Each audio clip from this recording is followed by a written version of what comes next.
हरे कृष्णा। नमस्कार दोस्तों, आप समस्त श्रोतागण का आपके YouTube चैनल जीवन अमृत पर हार्दिक अभिनंदन है। आज की वीडियो में हम बात करने वाले हैं एकादशी के बारे में। निर्जला एकादशी जो कि बेहद खास एकादशी मानी जाती है। हिंदू धर्म में एकादशी व्रत का एक विशेष स्थान है, जिसे भगवान श्री हरि की कृपा पाने के लिए एक मुख्य साधन के रूप में माना जाता है। वर्ष भर में कुल 24 एकादशियाँ आती हैं, लेकिन इन सभी में ज्येष्ठ शुक्ल पक्ष की एकादशी, जिसे आप निर्जला एकादशी कहते हैं, वो सबसे कठिन भी होता है और फलदायक भी मानी जाती है। इस उत्तम व्रत को करने से बहुत ही फलदायी होती है और विशेषता यह है कि इसमें अन्न और फल तो दूर, आप पानी तक ग्रहण नहीं कर सकते, इसलिए इसका नाम निर्जला पड़ा है। यह व्रत केवल शारीरिक तपस्या, मानसिक तपस्या और आध्यात्मिक अनुशासन का प्रतीक है। इस दिन व्रत करने वाले व्यक्ति को अपने भीतर संयम, श्रद्धा और अनुशासन रखना बहुत ही जरूरी होता है। भगवान विष्णु की उपासना करते समय अपने मन, कर्म, वचन से की उपासना श्रद्धा और भक्ति के साथ करनी चाहिए। इस व्रत को सबसे पहले कहा जाता है कि भीमसेन ने किया था, जो अपने भोजन प्रेम के कारण अन्य एकादशी व्रत नहीं कर पाते थे। लेकिन जब उन्होंने इस निर्जला व्रत का पालन किया तो उन्हें वर्ष भर की सभी एकादशियों के बराबर फल की प्राप्ति हुई। इसलिए इस व्रत को भीमसेनी एकादशी के नाम से भी जाना जाता है। निर्जला एकादशी कठिन तो है ही, लेकिन इसे एक तप का प्रतीक भी माना जाता है, जो कि जीवन में धैर्य, त्याग और आस्था और भक्ति भाव को जागृत करती है। मान्यता ऐसी भी है कि इस दिन विधि पूर्वक व्रत रखने से व्यक्ति को अक्षय पुण्य की प्राप्ति होती है, पापों से मुक्ति मिलती है और मरणोपरांत अंत में वैकुंठ धाम की प्राप्ति होती है।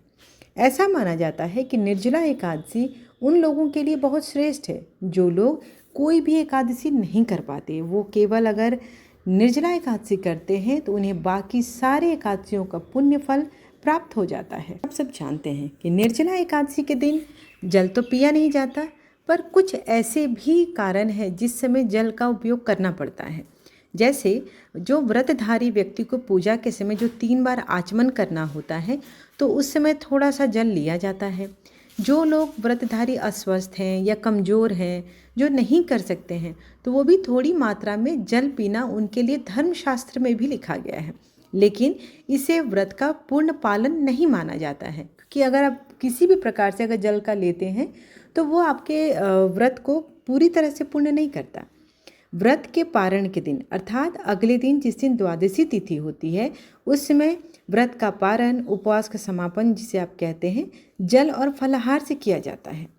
अब ऐसे में बता दें कि जिन्हें जल ग्रहण करना अति आवश्यक है, जल को ग्रहण करने का सही समय क्या होता है। यदि अति आवश्यक हो तो जल सूर्यास्त के बाद नहीं, बल्कि दिन के समय, अर्घ्य या पूजा के समय लिया जा सकता है। आचमन या भगवान को जल अर्पित करते समय थोड़ा सा जल ग्रहण करता है, व्रत को भंग नहीं करता। एकादशी को भीमसेनी एकादशी, जैसा आप जानते हैं, या पांडव एकादशी के नाम से भी जाना जाता है। ऐसी मान्यता है कि पांडवों में सबसे बलशाली भीमसेन थे और उन्होंने इस कठिन व्रत को रखा था और उन्हें वैकुंठ की प्राप्ति हुई थी। यह व्रत न केवल संयम का अभ्यास है, बल्कि यह माना जाता है कि इसे करने से साल भर की सभी एकादशियों का पुण्य फल एक साथ मिल जाएगा। यहाँ तक कि अधिक मास की एकादशियों का भी मिल जाता है। यही कारण है कि इसे साल की सबसे पुण्यदायक एकादशी माना जाता है। निर्जला एकादशी व्रत का मूल उद्देश्य इंद्रियों को संयम करना और भगवान के प्रति अपने मन को एकाग्रचित करने की विधि बताई गई है। वे सिर्फ इस निर्जला एकादशी को करके पूरा पुण्य अर्जित कर सकते हैं, इसलिए इसे महा एकादशी का भी नाम दिया गया है। तो आइए ऐसे पवित्र एकादशी की शुभ तिथि जानते हैं, पारण का मुहूर्त जानते हैं, जिस दिन ये एकादशी पड़ रही है उस दिन का पंचांग जानते हैं। संपूर्ण जानकारी आपको एक ही जगह दी जाएगी। दृक पंचांग के अनुसार निर्जला एकादशी की शुभ तिथि 6 जून 2025 को सुबह 2:15 से शुरू होकर 7 जून 2025 को सुबह 4:47 पर समाप्त होगी। इस दिन स्मार्त निर्जला एकादशी और वैष्णव निर्जला एकादशी नाम से दोनों दिन एकादशी पड़ रहे हैं। 6 जून 2025 शुक्रवार की एकादशी स्मार्त निर्जला एकादशी का व्रत रखेंगे और वैष्णव निर्जला एकादशी 7 जून 2025 को शनिवार के दिन रखा जाएगा। इस दिन व्रत करने वाले गृहस्थों के लिए देखा जाए तो यह व्रत 32 घंटे 21 मिनट तक रहेगा, लेकिन शास्त्रों में ऐसा बताया गया है कि किसी भी व्रत को 24 घंटे तक मान्य रखना चाहिए। यदि आप चाहते हैं कि 24 घंटे में अपने व्रत को पूर्ण कर लें और आपकी कोई दिक्कत भी न हो तो आप वैष्णव वाली एकादशी को रख सकते हैं। ये 24 घंटे बाद ख़त्म हो जाएंगे। जो लोग स्मार्त निर्जला एकादशी को रखेंगे जो कि 6 जून से है, तो देखा जाए तो वो गृहस्थ लोगों के लिए है और उसे भी आप 24 घंटे पर ही रखेंगे। तो आगे मैं आपको दोनों दिन के जो पारण का समय है वो भी बता देती हूँ। जब भी एकादशी का दिन 2 दिन पड़ता है तो पहले दिन स्मार्त व्रत होता है और दूसरे दिन वैष्णव व्रत रखने की मान्यता है। स्मार्त व्रत जो है इसमें गृहस्थ लोग के लिए होता है और उसका अनुसरण करते हैं। गृहस्थ लोग गृहस्थ के जो नियम होते हैं उनका पालन करते हैं। वहीं वैष्णव व्रत इसे वैष्णव संप्रदाय के अनुयायी करते हैं। तो गृहस्थ भी वैष्णव का व्रत रख सकते हैं, लेकिन अगर वैसा रखते हैं तो उन्हें वैष्णव संप्रदाय के जो नियम होते हैं उन्हें मानना आवश्यक हो जाता है। आइए जान लेते हैं पहले कि द्वादशी तिथि का प्रारंभ कब हो रहा है। द्वादशी तिथि का प्रारंभ 7 जून शनिवार को सुबह 4:48 से हो रही है। वहीं द्वादशी तिथि का समापन 8 जून दिन रविवार को सुबह 7:17 पर होगी। ऐसे में हरिवासर का जो समाप्ति का समय है वो 7 जून को सुबह 11:25 पर होने वाली है। अब बात कर लेते हैं कि किस पारण कब और किस प्रकार से करें आप। निर्जला एकादशी व्रत के पारण का समय हरिवासर के समापन के बाद होता है, तो आपको ध्यान रखना है कि गलती से भी हरिवासर के समय में पारण ना करें। दूसरी बात, स्मार्त व्रत पारण, जो लोग स्मार्त व्रत रखे होंगे उनका जो पारण होगा 7 जून 2025 दोपहर 1:44 से 4:31 तक होगी। और जो लोग वैष्णव एकादशी को करेंगे उनके वैष्णव व्रत का पारण 8 जून 2025 सुबह 5:23 से 7:17 तक रहेगी। अब जान लेते हैं कि एकादशी के दिन पारण करने से पहले आपको किन चीज़ों का विशेष ध्यान रखना है। जैसा कि आप सब जानते हैं, एकादशी व्रत करने के अगले दिन व्रत को समाप्ति जिस दिन होता है उसे पारण कहते हैं। एकादशी व्रत के अगले दिन सूर्योदय के बाद पारण किया जाता है। एकादशी व्रत का पारण द्वादशी तिथि समाप्त होने से पहले कर लेना चाहिए। यदि द्वादशी तिथि सूर्योदय से पहले समाप्त हो गई हो तो एकादशी व्रत का पारण सूर्योदय के बाद ही किया जाता है। द्वादशी तिथि के भीतर पारण नहीं करने से पाप करने के समान हो जाता है। एकादशी व्रत का पारण हरिवासर के दौरान भी नहीं किया जाता। ये श्रद्धालु व्रत कर रहे हों उन्हें व्रत तोड़ने से पहले हरिवासर समाप्त होने की प्रतीक्षा करनी चाहिए। हरिवासर द्वादशी तिथि की पहली 1/4 अवधि को कहते हैं। व्रत तोड़ने के लिए सबसे उपयुक्त समय प्रातः काल का होता है। व्रत करने वाले श्रद्धालुओं को मध्याह्न के दौरान व्रत तोड़ने से बचना चाहिए। किसी कारण से, किसी वजह से अगर आपको प्रातःकाल पारण करने में सक्षम नहीं है तो उसे मध्याह्न के बाद पारण करना चाहिए। कभी कभी एकादशी व्रत लगातार 2 दिन भी बन जाते हैं, जैसे इस बार है। जब एकादशी व्रत 2 दिन हो जाए तब स्मार्त परिवारजनों को पहले दिन एकादशी व्रत करना चाहिए। दूसरे दिन एकादशी दूजी कहलाती है, जो कि सन्यासियों के लिए, विधवाओं के लिए और जिनको मोक्ष प्राप्ति के हो, जो वैष्णव धर्म को निहित होते हैं, उनके लिए होती है। ऋषि लोग स्कंद जी से बोले कि हे स्कंद जी, आपने समस्त मोह को नाश करने वाला तथा अत्यंत आश्चर्य को देने वाला ज्येष्ठ माह के महात्म्य की व्याख्या की है। वह योगियों का गम्य सनातन साक्षात पर ब्रह्म शत्रु के संहार के निमित्त एकादशी के प्रभाव से वहाँ पर आए, जो पर ब्रह्म वचन से भी नहीं कहा जा सकता। इतना कहने पर ऋषि लोग फिर कहने लगे कि हे स्कंद जी, उस राजा पुलिंद ने दुखी होकर फिर क्या किया। स्कंद जी बोले कि हे ऋषियों, वह शोकातुर राजा अपने कुछ बचे हुए सैनिकों के सहित शीघ्र अपने नगर को आया और अपने नगर में राज्य भार को संभाला और शत्रु के पूर्ववासियों के वचन का मन से ध्यान करता हुआ एकादशी के प्रभाव को स्मरण करने लगा, जिसे स्वयं उसने नेत्रों में ही देखा था। इस प्रकार चिंता में मग्न राजा का बहुत समय व्यतीत हो गया और अधिक चिंता मग्न रहने के कारण उसके शरीर में केवल हड्डी और चाम मात्र ही रह गया। जब राजा पुलिंद ने अपने पुत्र को राज्य देकर स्वयं अपनी स्त्री को साथ लेकर वन को चला गया और वहां जाकर वानप्रस्थ आश्रम ग्रहण कर लिया। वहां वन में राजा पुलिंद को एकादशी के संबंध में प्रश्न करते 12 दिन बीत गए। वह सबसे यही प्रश्न करता कि हे तपोधन, एकादशी के व्रत की क्या विधि है, जो व्रत तीनों लोकों में दुर्लभ, पवित्र और भगवान का अति प्रिय है। अहो आश्चर्य है, मैंने उस एकादशी का उत्तम व्रत महान आश्चर्यकारी कार्य देखा था, इसमें कोई भी संशय नहीं है। वहाँ के पूर्व जन्म के पुण्य कर्म के प्रभाव से वरेण्य ऋषि के पवित्र आश्रम में दत्तात्रेय ऋषि आए और उन दत्तात्रेय के दर्शनों की लालसा से वहाँ समस्त ऋषिगण गए। कुछ लोगों ने पूजन, स्तुति तथा विविध प्रकार की उनकी सेवा करनी चाहिए। राजा पुलिंद भी दत्तात्रेय जी का आगमन सुनकर वहाँ भयभीत के समान ऋषि के पास जाकर बैठ गया। प्रधान ऋषियों के चले जाने पर राजा पुलिंद दत्तात्रेय जी के पास गया और दंडवत कर दूसरे विंध्याचल पर्वत की तरह पृथ्वी पर गिर गया। दत्तात्रेय जी राजा से बोले कि हे सौम्य, उठो, तुम कौन हो और किस लिए यहाँ आए हो? तुम्हारे दुख का क्या कारण है, उसको तुम मुझसे कहो। दत्तात्रेय जी के वचनों को सुनकर अत्यंत दुखी होकर वह पुलिंद राजा ने उठा। तब उस राजा को दत्तात्रेय जी ने स्वयं अपने हाथ से उठाया। राजश्रेय पुलिंद ने उठकर दत्तात्रेय जी को अति सुंदर हृदय जानकर कहा, हे जगतीतल विख्यात राजा पुलिंदु, हे तात, थोड़े ही समय में पृथ्वी मंडल को जीतकर और गर्व में आकर मैं सेना सहित राजा प्रचाणवर्ही के नगर को गया।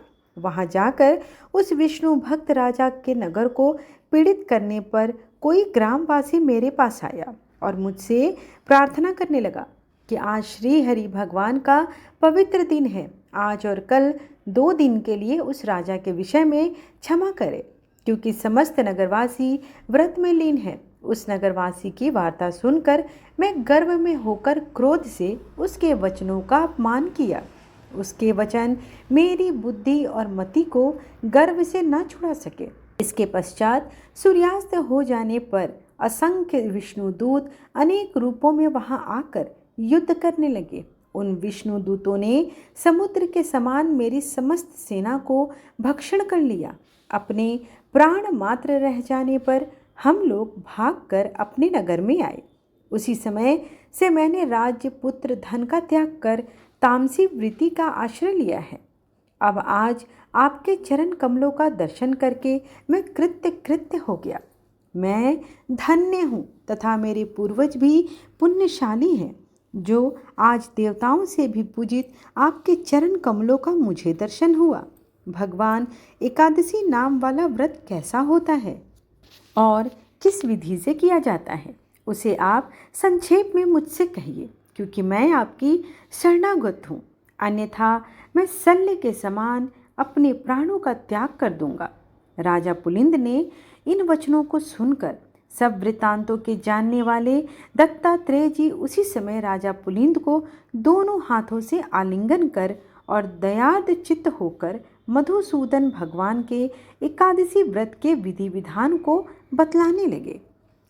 दत्तात्रेय जी कहने लगे, हे राजन, सुनिए, मैं विधि पूर्वक एकादशी व्रत को कहता हूँ। हे नृप, 10वीं के दिन प्रातःकाल उठकर शौच विधि करें। काष्ठ की दातुन को त्याग कर पके हुए पत्तों से दांतों को शुद्ध करें। महानदी में मंत्र पाठ पूर्वक पंचगव्य से स्नान करें। संध्यादिक कर्म करके शुक्ल वस्त्र पहनकर घर को आएं। गूलर के पात्र में उत्तर मुख होकर जल को भरें और देश काल का उच्चारण कर ब्राह्मणों को प्रणाम करके कहें, हे देवेश, आज मैं भक्ति पूर्वक आपका व्रत करूँगा। हे राजन, दशमी के दिन दूसरे के घर का अन्न, 2 बार भोजन, मांस, छौर और शरीर में तेल लगाना त्याग देना चाहिए। हे राजन, हविष्यान्न के अतिरिक्त और सभी पदार्थ अर्थात जो खाने योग्य नहीं हैं वो सब कहे गए हैं। अतः दशमी के दिन प्रयत्न से थोड़ा सा हविष्यान्न ही का भोजन करें। रात्रि में कथा का श्रवण द्वारा जागरण करें। पश्चात सूर्योदय होने पर निर्मल जल से स्नान करें। पूजा गृह में आकर संध्या आदि नित्य कर्म को करें। एकादशी के दिन चित्त में किसी भी प्रकार का विकार उत्पन्न नहीं होने देना चाहिए तथा प्राकृत विषयों में मन को न लगावें और विष्णु सहस्त्र नाम का पाठ करके तुलसी दल से भगवान श्री हरि का पूजन करें तथा पुरुष सूक्त और पवमान मंत्रों के जनार्दन भगवान का अभिषेक करें। औषधि, मिथ्या भाषण, शयन, स्त्री के साथ वार्तालाप, क्रोध, कटु वचन, अलाप, काष्ठ के दातुन से दांतों का मर्दन, एकादशी व्रत के फल को चाहने वाला इन सब कर्मों को न करे और प्रत्येक प्रहर विष्णु भगवान का पूजन करना चाहिए। इसी तरह गाना गाते बजाते सारा दिन रात व्यतीत कर देना चाहिए और उत्सव आदि भी करने चाहिए। दूसरे दिन प्रातःकाल जिस दिन द्वादशी हो उस शेष द्वादशी में भक्ति युक्त चित्त से पारण करें। पारण न करने से पुण्य की हानि अवश्य होगी, इसलिए सर्व प्रयत्न से द्वादशी में पारण करना शुभदायक होता है। हे वत्स, व्रतियों को संपूर्ण व्रत की सिद्धियों के लिए द्वादशी में पारण अवश्य ही करना चाहिए। पारण के दिन बहुत से ब्राह्मणों को भोजन कराएं। जो असमर्थ हों उनको 12 ब्राह्मणों का ही भोजन करा देना चाहिए। पूजन सामग्री से पूजन कर तपस्वियों को भोजन करा देना चाहिए। तृप्ति पर्यंत शर्करा युक्त पायस का भोजन करावे और श्रेष्ठ ब्राह्मणों को मौन पूर्वक भोजन कराकर स्वयं भोजन लेवे। पराया अन्न, आमिष चीज़ें जो अर्थात जिन चीज़ों को खाने की वस्तु ना हो, मांस, उड़द की दाल, तेल, स्त्री सेवन, मधु, औषधि, दूसरे की चुगली, हिंसा, काशी के बर्तन में भोजन करना, पान खाना, हजामत और 2 बार भोजन करना, यह सब कही गई बातें, इन सभी बातों को द्वादशी को त्याग करें। सब व्रतों में यह उत्तम व्रत 3 दिनों में साध्य होता है। हे नृपश्रेष्ठ, एकादशी के दिन भोजन नहीं करना चाहिए और अन्न का तो सर्वथा त्याग ही कर देना चाहिए। एकादशी को अन्न खाने से नरक में जाता है। द्रव्य, जल, लवण, अन्य धान्य से सिद्ध हो जाता है। अन्न है वह इसमें नहीं लिया जाता। जो मोहवश एकादशी के पारण समय पर्याप्त द्वादशी को धान्य का भोजन करते हैं सो चंद्रायण व्रत करके पाप से मुक्त होते हैं। हे राजन, जो तुमने पूछा उसका उत्तर मैंने तुमको दिया। राजा पुलिंद कहने लगे, हे तात, परम अद्भुत जो रहस्य कहा है उसके अनुष्ठान के लिए मुझ में शक्ति नहीं है, क्योंकि मेरा शरीर अत्यंत जर्जर हो गया है। इसलिए कृपा करके इसके सार के सार को ठीक ठीक बताएं। हे भगवानम, सार पदार्थ समस्त कर्मों के होते हैं। दत्तात्रेय जी बोले कि हे महाबाहो, मैं परम अद्भुत रहस्य तुमसे बतलाता हूँ, जिसके अनुष्ठान मात्र से समस्त कार्य सफल होते हैं। हे राजन, ज्येष्ठ मास के शुक्ल पक्ष की एकादशी को निर्जला व्रत रखो। इसके करने से सब कुछ पूर्ण हो जाता है, इसमें कोई भी संशय नहीं है। राजा पुलिंद बोले कि हे दत्तात्रेय जी, ज्येष्ठ मास की एकादशी निर्जला क्यों हुई? दत्तात्रेय जी कहने लगे, हे राजन, प्रथम राजा प्राचीन वर्ही ने एकादशी के दिन संपूर्ण व्रत जल रहित किया, इसलिए यह एकादशी जल वर्जित हुई। निर्जला नाम से प्रसिद्ध एकादशी पापों का नाश करने वाली कही गई है। यह कह दत्तात्रेय जी चले गए। तत्पश्चात राजा पुलिंद ने भी इसको विधि पूर्वक किया। इसी एकादशी व्रत के अनुष्ठान मात्र से राजा पुलिंद दूसरे जन्म में प्रहलाद नाम से भगवान के श्रेष्ठ भक्त हिरण्यकशिपु का पुत्र हुआ।